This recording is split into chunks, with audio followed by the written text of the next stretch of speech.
రాజు వచ్చినప్పుడు మొత్తం ఎడారి ఉండేది, కొండలు గుట్టలు ఉండవు. ఇంట్లో రేట్ రేటు ఇది 8,900 అన్న, అందులో అది 9,400. ఇది కూడా సేమ్ ప్రైస్ అవుతుంది. మీరు జనవరి ఫస్ట్ నుంచి ఇది కూడా 9,400 చేసుకున్నాం.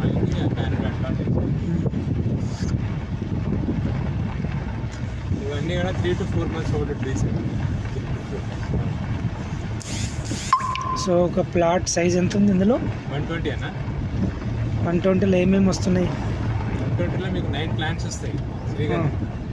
శ్రీగంధం 9, మిగతాయి మీతో ఈ సపోర్టింగ్ అది మనకు సంబంధం లేదు కదా. ఇవైతే నా ఒకటే ఉన్నది.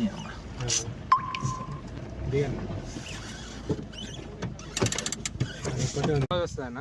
ఓకే, క్లబ్ హౌస్ యాక్టివిటీ ఎట్లుంటాయి అనేది మనకు ఆ సైడ్ చూస్తే అర్థమవుతుంది. ఓకే. సో ఇది గుర్తుపెట్టుకొని క్లబ్ హౌస్ ఏరియా ఇది, ఓకేనా? ఓకే. ఇది 6 నుంచి 8 ఎకరాలు ఉంటుంది. ఇది క్లబ్ హౌస్ ఏరియా. ఇక్కడ నుంచి ఆ గడ్డ, ఈ గడ్డ అంతా club house area. Club house అనేది ఎట్లుంటుంది అనేది మీరు మన సైడ్కి విజన్ వస్తుంది. ఇది ఇప్పుడు మనకు ఇంద్ర బండలు ఉన్నాయి, కానీ ఆడికి వెళ్ళాక ఆ సైడ్ చూసినాక క్లబ్ హౌస్ ఎట్లుంటుంది అని ఫీల్ వస్తుంది మనకు. చివరి వరకు ఆ లెవెల్ చేసారు కదా, అదంతా మీకు ఆల్మోస్ట్ 100% ప్లాంటేషన్ అయిపోయింది. అంత లేఅవుట్ మొత్తం ప్లాంటేషన్ అయిపోయింది. ఇంకా లెఫ్ట్ సైడ్ 70 ఎకరాలు ఆల్రెడీ ప్రొక్యూర్మెంట్ అయింది, రిజిస్ట్రేషన్ కాలేదు. ఇంకా 50% 70 ఎకరాలు వస్తాయి. మొత్తం 300 ఎకరాలు వస్తాయి.